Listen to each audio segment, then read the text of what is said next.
Hey, what's up YouTube? This is Alexander Grace from Red Pill Interviews, and today I've got a special treat for you guys. I've gone through all of the comments from my channel, and I read every single comment, and I found all of your guys' questions for me. And so today I'm going to interview myself. Welcome to Red Pill Interviews question and answer. Alright, let's get started. Why did you start the channel? I came across Red Pill philosophy when I was doing research for a different project, so quite by accident, and I was absolutely fascinated with what I read. A lot of it seemed kind of common sense to me, and I couldn't understand why it was considered controversial. It just seemed to be kind of a description of reality. And I won't say that I agree with absolutely everything, but I certainly thought there was a huge amount of merit in what I read. And so I did what any normal person would do, I feel like, in that situation, as I started to talk about it with the people around me. And I have a lot of close relationships with women, so I talked to them about the stuff I was reading, and I didn't find any disagreement. On the whole, everyone was like, oh yeah, that's pretty much how it is. And so I thought that the Red Pill community had gotten it wrong when they said, this is something just for men, don't talk about the Red Pill philosophy. It seemed unnecessarily divisive. So one of the main reasons that I started the channel was I was curious to know what other women would think about Red Pill philosophy. And so I was looking on YouTube and I didn't find a huge amount. And so I thought, well, I'll go out and I'll create this kind of content. And I didn't find that my suspicions were correct. I found that on the whole, women were not open to Red Pill philosophy, and that there was actually a huge amount of antagonism to these ideas. And I found that really disappointing. But it was interesting to me, even when they were disagreeing with, the premises that I was putting out. I still found that really, really fascinating. And so now the channel doesn't really have a kind of motive behind it of, kind of converting women to this way of thinking or anything like that. It's largely, journalistic. I just want to report as unbiasedly as possible on the state of the culture and what they think about these kinds of ideas, and deliver that to you guys, because I find it really interesting to see what women think about these sort of things, and I hope that you do as well. Are you scared that feminists will try and shut down the channel? No. Maybe I should be. But I would actually be very disappointed if my channel was the victim of any campaign to get it shut down, in the name of feminism. Because, if there's one criticism that's leveled against the Red Pill community, it's that it's an echo chamber. It's just men agreeing with men, whereas my channel actually gives women a voice. There's not that many channels that really do that. I take these concepts, which, are criticized to be, closed-minded or misogynistic or sexist or whatever it is, and I let women respond. I know that my channel is largely made up of people who are Red Pill sympathetic or MGTOW men. I've looked at the demographics, 96% of my audience is men. But I don't think that it necessarily has to be that way. I would be happy if a feminist was to come across my channel and they were to think that what I was doing was a good thing. It would show that I was being a good journalist, not pushing any particular point of view, but letting women speak their mind about these Red Pill issues. So yeah, I'm not scared, but I would be really miffed, really upset if that was to happen. It's like, what, can we not even talk about these issues? That would be a problem for me. Are you red-pilled? I suppose everyone's going to have their different definition of red pill. I know one of the central tenets of red pill philosophy is you don't talk about Fight Club, you don't talk about the red pill philosophy. Well, I've already broken that with this channel. I talk about it heaps in my private and personal life as well. I find it fascinating. I love talking about it. So look, by your definition, by some people's definitions, I might not be red pill. By others, I am.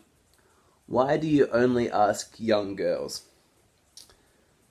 When I started the channel, I thought that people would only be interested in hearing from the opinions of girls that they would themselves be interested in dating. So I tried to find, young and beautiful girls and ask their opinions. And I was wrong, actually. I had a bunch of comments that said, dude, stop, finding just one type of girl. Ask some older women. Ask some ugly women, And, I was surprised at that, but, I was happy to go with it. So, yeah, you'll notice that I no longer say in the introductions of my videos, I'm going to ask, pretty or beautiful women these questions. I just ask women. I will say, though, that When I go up to older women to ask them to be on a YouTube video, I almost always get told no. The older generations are just not as comfortable with the technology. They didn't grow up with YouTube. My highest success rate for people agreeing to do interviews by a huge margin are people like under the age of 21. You know, they almost always say yes. It's like, oh yeah, YouTube. I want to be famous. I want to be on camera. That sounds fun. Whereas, women over 30 are like, no, no, I can't be on the internet. So I do try and get a diverse group of women to ask for you guys, but just by the way people view YouTube, it ends up being mostly still really young girls. Can you tell us more about the security guard incident? Okay, so this question is in relation to what happened to me at filming my Invisible Men video. Just a refresher for people who might not have seen that or have forgotten. I was approached by security guards and told that I was making women uncomfortable, asking them provocative questions, and I was escorted off campus. I wasn't really allowed to protest. They didn't give me many details. There were like four of them, massive guys. It was humiliating. I didn't enjoy the experience at all.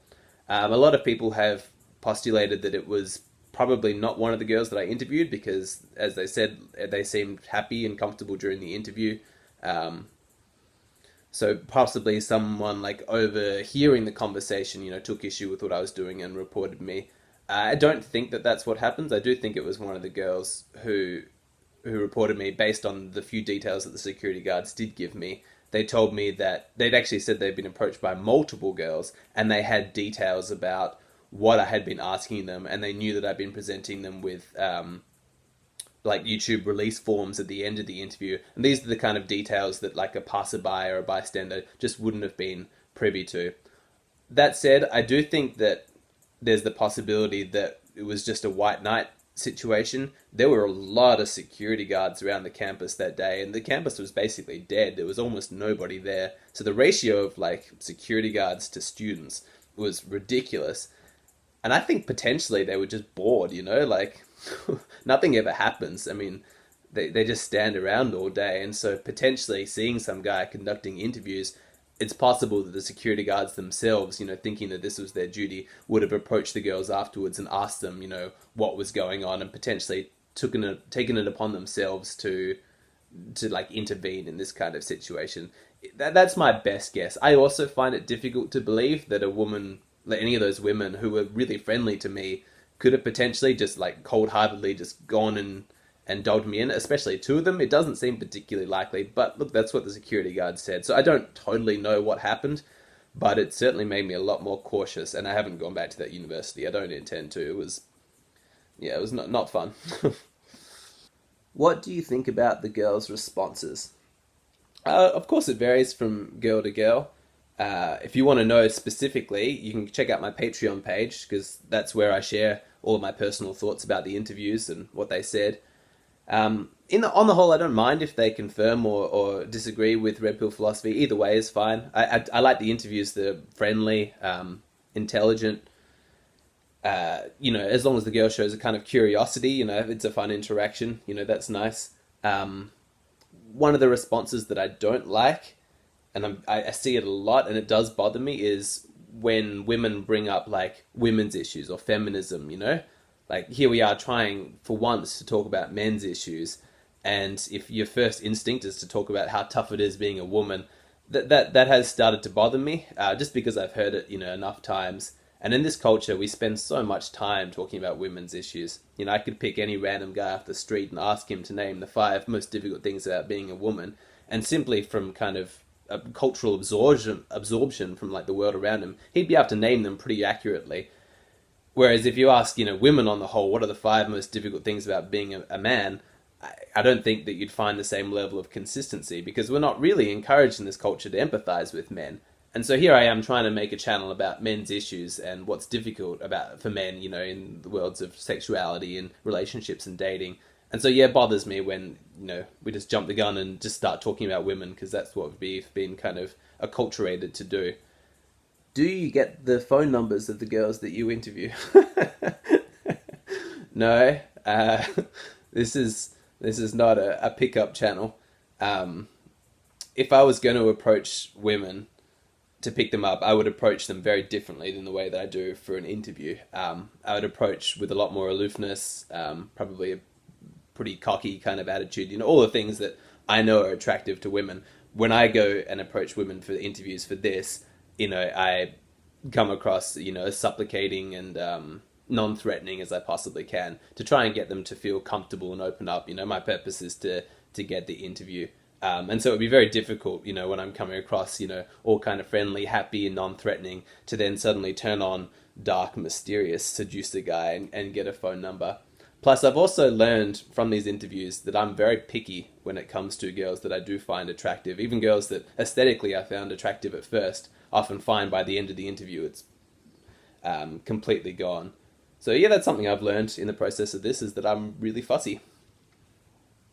Can you ask American girls? In Australia, that's hard. I do come across some American girls.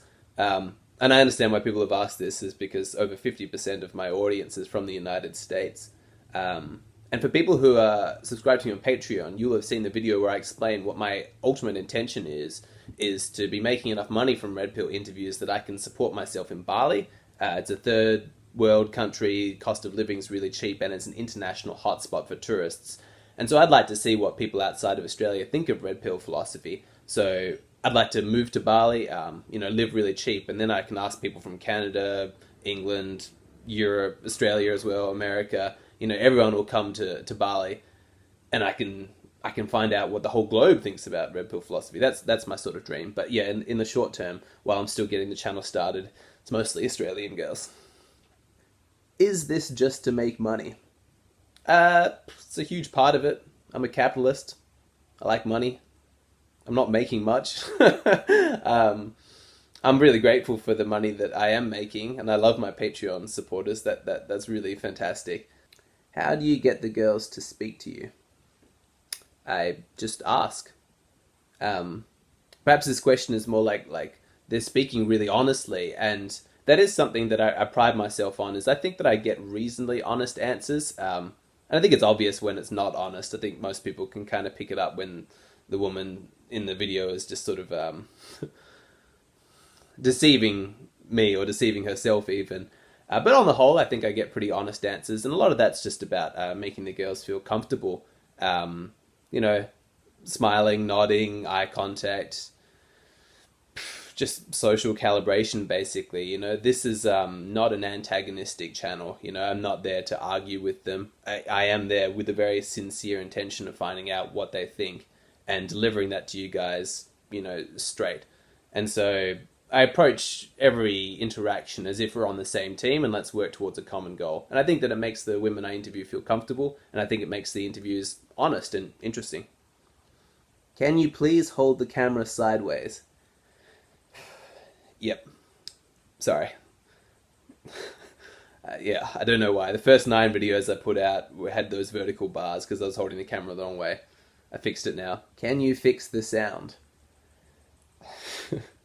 Yeah, look, I do my best. I film everything on my iPad, so there's only so much I can do. If I get some more supporters on Patreon, I'd like to invest in a proper camera and some microphones. And I know we get used to seeing fantastic quality on YouTube, with really high production value. But this channel's still small, it's still growing. So check back with me in a year. We'll see how we're doing. If it keeps growing and keeps going really, really well, then yeah, I'd like to get some really fantastic equipment and increase that production value for you guys. That'd be awesome. Are you worried about women accusing you of harassment or assault? Good question. To begin with, no. I'd never encountered anything like that before. I didn't really think that it was possible, and I kind of thought that the people in the Red Pill community who complained about that or seemed to think that was a legitimate concern were totally paranoid. I have changed my mind completely about that. Doing the work that I have done, I am now very concerned about this particularly occurring. The incident in the Invisible Men video with the security guards definitely showed that to me. And I've seen the looks in women's eyes sometimes when I approach them. It would only be 1 in 20 or so. So it's still quite rare, but that look of absolute kind of entitlement of, I'm a woman and why are you approaching me? Like, what makes you think you have the right to just come up and talk to me? And then instantly, instead of the kind of trust and friendliness that I'm usually greeted by, I'm like cast into this role of feeling like, oh God, like this is a tense situation. Like me just talking to somebody, I need to be quite careful. And so I am very careful, but yeah, it does concern me because, when it comes to one word against another, typically I don't necessarily think I'm going to be believed. I feel a little bit protected, I suppose, by the fact that I'm kind of like a public journalist and I have this YouTube channel. But I don't want to be accused of anything. I remember one woman, I read out my introductory statement and then she just said to me, I don't feel comfortable. And I'd never had that response before. And I was like, oh, why? Are you okay? Do you want to talk about it? She's like, no, I feel uncomfortable. She said to me like that, like, I didn't quite know what to do in that situation. She wouldn't, explain to me why she felt uncomfortable or anything like that. It was as if I'd done something wrong, even though we'd been chatting friendly beforehand and she'd agreed to do the interview. And in that instance, I was like, right, I need to just move out of here as quickly as possible. Because there's no accounting for the irrationality of human beings. And in the current culture, when there's such a strong sense of entitlement from young women and that kind of culturally enshrined and protected victimhood, it's not something that I want to tamper with. And sadly enough, I'm getting less and less comfortable going out on my own. For the most of my videos, I've just gone out, just me. Sometimes I brought my buddy with me to hold the camera. Now I'm asking female friends typically to come along with me, just as a sort of support or camera person. And it's really, really, it's frightening how different I'm treated when I have a woman by my side. It is really, really different. My success rate, I've got like 75% of people say yes to interviews instantly. People are smiling, they're friendly from the instant, Typically, when it's just me by myself and I approach somebody for an interview, the first 20 seconds or so can be like a little bit tense, People might be friendly, but they're a little bit like, what is this? Why is a guy coming up to me and talking to me? Why is he talking about YouTube or whatever? When I've got a woman by my side, instantly I feel like I'm friends with the people that I'm just chatting to. Like, oh, it's okay. Like, I actually watch women's eyes look at me in a sort of like suspicion, like straight away like that. And then their eyes will flick across to my friend who's like smiling and nodding and kind of laughing, having a good time, along with me. And then relax, and then they relax. And so it's a lot easier for me doing my job, getting these interviews when I have a female with me, because women are just that much more kind of comfortable. Which I guess to be honest, I find that a little bit depressing. It's really good when I do have somebody with me, but, it's a bit of a favor to ask somebody to come out with me for a couple of hours and do some filming. I don't want to impinge upon my friendships too much. And there's no difference in how I come across. I have the same personality, whether I've got a woman with me or not. But look, it's just one thing that I've decided to kind of institute for my own kind of protection, I suppose. It's good to have a friendly kind of witness. These questions, it turns out, are more provocative and more controversial than I realized they would be when I started the channel. And realizing that, I'm now kind of taking that into account with my actions. How do you keep a straight face when listening to the girls' answers?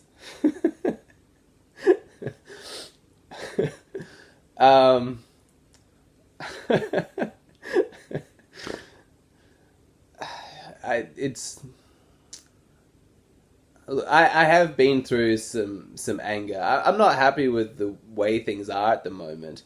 I mean, I do hope that this channel causes some change, in some direction to just treating men kind of nicer. But on the whole, I'm out of my anger phase. So even if the women are saying kind of outrageously sexist things against men, whatever, just sort of let them say it. Only a couple of times has it really kind of really tweaked in my mind, like, ooh, that was a not nice thing to say about men, or whatever it might be. But, I'm also out there to do a job. I'm out there to get an interview. I don't want to argue with people. I feel like if you have to argue with somebody, you're probably not going to convince them anyway. Like, if that's the way they're coming across, like, kind of like, adversarial and antagonistic, then there's just no point. Only even have proper discussions with people if they're open to hearing your point of view.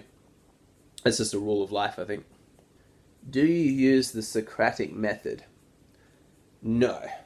I don't really even know what the Socratic method is. I have read a little bit about it because I've had a bunch of people ask me this question, and I can see that it's something about uncovering the underlying beliefs or assumptions or something like that. So there's probably some similarities, but no, I write my own questions just as straightforward as I can, just lifted directly out of the content of Red Pill Philosophy. Do you edit the footage so the responses are out of context? I do not. I try really, really hard not to. I'd like to think that I don't. I try and be really fair to the people that I interview. I certainly don't want them to watch these videos and be upset or them think they've been taken out of context. So by my own judgment, I don't. All of my footage is uncut and available on my Patreon page. So if you're curious to see what the real context of their responses were, then check out my Patreon page and you can see all of the footage there. Can you really expect to get intelligent answers from street interviews? I do get some intelligent answers, I think. But yeah, I take your point.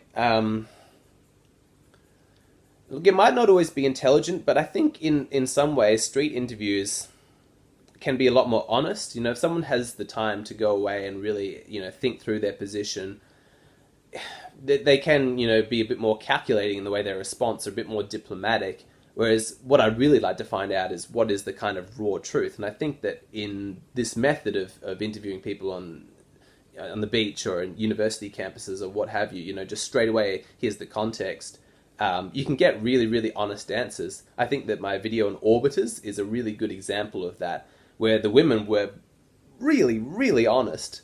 Like, way more honest than I was expecting anybody to be. And I think that part of that is simply because, right, you kind of put on the spot, you're asked a question, and you're just like, I don't have time to calculate a good lie. I just sort of come out with the truth, and there it is. And I think that's really, really valuable for my audience to see, So my hope is more than intelligent, always honest. I want the answers that I get to be sincere. I don't think I always get sincere answers, but in a way, this format works well for that. But having said that, really soon I've got a new series coming out. It's called 2 Girls, 1 Red Pill, and that's where I've taken a long interview about a whole bunch of different red pill topics with 2 girls from my previous interviews. That's Jasmine from my cognitive dissonance video and Claire from my She's Not Yours, It's Just Your Turn video. And they've agreed to sit down with me and have like a really long discussion about a bunch of red pill stuff where hopefully we can go into a lot more detail. So if it's a really considered, intelligent kind of conversation with girls about red pill philosophy that you're looking for, wait for that series. It's going to be coming out soon. That's 2 Girls, 1 Red Pill. Are you scared people will copy this idea? No, not at all. Please copy this idea. That would be wonderful. I started this channel because I wanted to see content like this. I wanted to see what women thought of red pill ideas. And I did find a little bit of stuff. Ex-Paladoc has a whole bunch of... is a MGTOW channel. Has a whole bunch of videos of interviewing women about this kind of concepts. But, it was just, it was mostly unedited and just one girl. So I wanted to create something more streamlined, more professional looking, a bunch of interviews compiled. But if people take this idea and they start interviewing, people in their countries about red pill ideas, I'll be the first person watching because I find these conversations absolutely fascinating. I will say it is a lot of work. Like a lot of YouTube channels, red pill channels might be just a guy kind of sitting at home, just saying his thoughts about red pill kind of ideas. And even though there's obviously a place for that, and I watch some of those videos, that kind of stuff is pretty easy to produce. This kind of content takes a lot of time. And, a lot of kind of courage, really, to go out onto the streets, and you might have to approach 20 people or so before you can get enough responses to compile your video. So it's a lot of work that goes into it. But if someone else is willing to put in the amount of effort that I do and create really great content just like this, go for it. I think it'd be great. Why don't you ask men?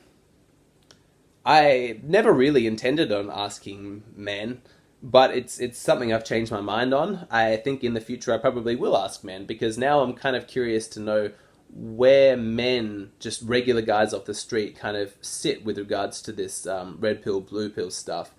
I have an idea of the kind of responses I'm going to get, but I don't really know. It is a little bit more difficult, I think, sometimes to interact with men. I like men, of course, but I tend to find that if I approach men on the street, they'll often kind of size me up in a kind of competitive sort of way. Like, I'm a man, you're a man. Where do we kind of sit in the pecking order? Who's going to be the kind of alpha in this situation? And I really dislike playing with that dynamic. It's why I spend, quite a lot of time with women, is because I don't actually have that sense of competition. When it's a man and a woman, we both kind of have our own sort of spheres. And I like that. Like, I've had some unpleasant interactions, like I'll be on the beach with a woman, interviewing her, and things are going fine, and then like her boyfriend comes along and like sits next to me and like I've had a bunch of experiences like that, like highly, like, I mean, I would call them insecure kind of guys who are really like stressed that I'm like talking to their partners. I'll speak to them as well, but there's just that, like, why are you talking to me? Why are you talking to my partner? A kind of instant hostility that I actually don't find when I go up and speak to women. So that's kind of put me off the idea of talking to guys, but I do think it'll be valuable to do. So I'll probably stick with women for a little bit longer, but at some point, when I've kind of asked all the questions that I'm interested in asking that have to do with red pill stuff, I'm going to ask men the same questions and sort of go from there. All right, final question. What will you do in the future?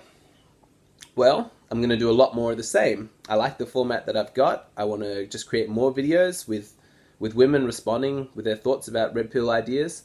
So that's my first plan, is just to keep doing what I'm doing. But I do want to expand and ask men questions about the red pill. I want to ask couples, questions about their relationships from a red pill perspective. I want to go into some more depth. So I've already mentioned I've got the 2 Girls, 1 Red Pill series coming out soon, where we're going to go into a lot more, of the complexities of red pill philosophy and really get into the nitty gritty of it in a format that's quite different from my other videos.